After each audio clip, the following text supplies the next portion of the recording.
മറ്റൊരു ചോദ്യം സർ, 1986 മിഴിനീർ പൂക്കൾ ആദ്യമായിട്ട് സാറിൻ്റെ ഡെബ്യൂ വന്ന ഫിലിം. ആ ചിത്രം മുതൽ മിഴിനീർ പൂക്കൾ, ഉണ്ണികളെ ഒരു കഥ പറയാം, മധുര നമ്പരക്കാറ്റ്, ആയുഷ്കാലം, സിനിമകളുടെ പേരുകളിൽ തന്നെ ഒരുപാട് ഡെപ്തിലേക്ക് താങ്കൾ ചിന്തിച്ച്, നേരത്തെ പറഞ്ഞ പോലെ തന്നെ വളരെ കാവ്യാത്മകമായി തന്നെ ചിന്തിച്ചുകൊണ്ടാണ് ടൈറ്റിൽ ചെയ്തിരിക്കുന്നത്. ആ പേരുകളിലേക്ക് എത്തിപ്പെടുന്നത് എങ്ങനെയെന്ന്? ചില സിനിമയുടെ പേരെന്ന് പറഞ്ഞാൽ ഞാൻ അതിൻ്റെ സ്ക്രിപ്റ്റ് ആലോചിക്കുമ്പോൾ തന്നെ പേര് കിട്ടും. കഥയായിട്ട് ബന്ധപ്പെട്ടിട്ടുള്ള തന്നെ പേരുകൾ കിട്ടും.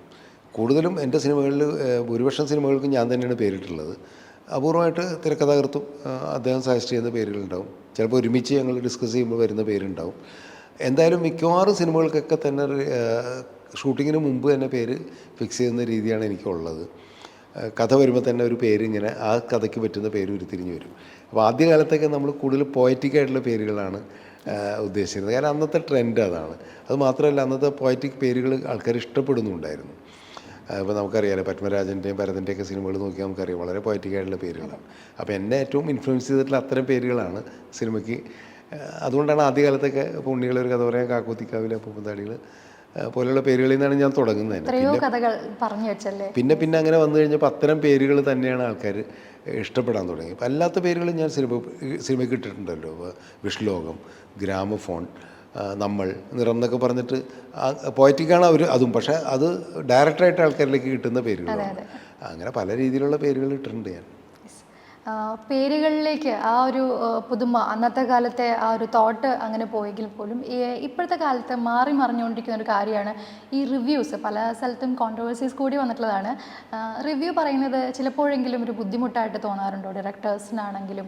അത് അത്രയും ഒരു കഷ്ടപ്പാട് അതിൻ്റെ പുറകിലെ ക്രൂ ഉണ്ടായിരിക്കും, രാപ്പകൽ അധ്വാനിച്ച് ആ സിനിമയ്ക്ക് വേണ്ടി പ്രവർത്തിക്കുന്നവരുണ്ടായിരിക്കും. സാറിൻ്റെ ഒരു കാഴ്ചപ്പാട് എങ്ങനെയാണ്?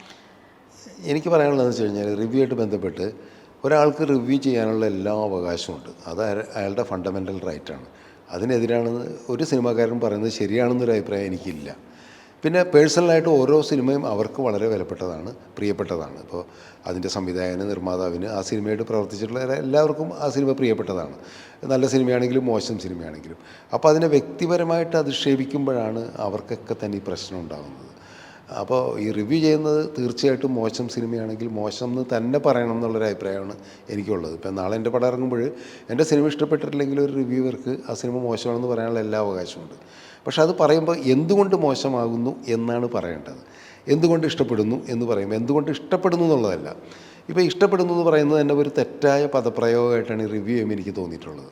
കാരണം നിങ്ങളുടെ ഇഷ്ടം പറയാനാണെങ്കിൽ എൻ്റെ ഇഷ്ടം ആണ് ഞാൻ പറയുന്നതെന്ന് പറഞ്ഞിട്ടാണ് റിവ്യൂ ചെയ്യേണ്ടത്. റിവ്യൂ എന്ന് അതിന് ആ വാക്ക് തന്നെ ഉപയോഗിക്കാൻ പറ്റില്ല. എനിക്ക് പ്രിയപ്പെട്ട സിനിമ, എനിക്ക് ഇഷ്ടപ്പെടാത്ത സിനിമ എന്നുള്ള വാക്ക് ഉപയോഗിച്ചിട്ടാണ് ആ സിനിമയെക്കുറിച്ച് പറയേണ്ടത്.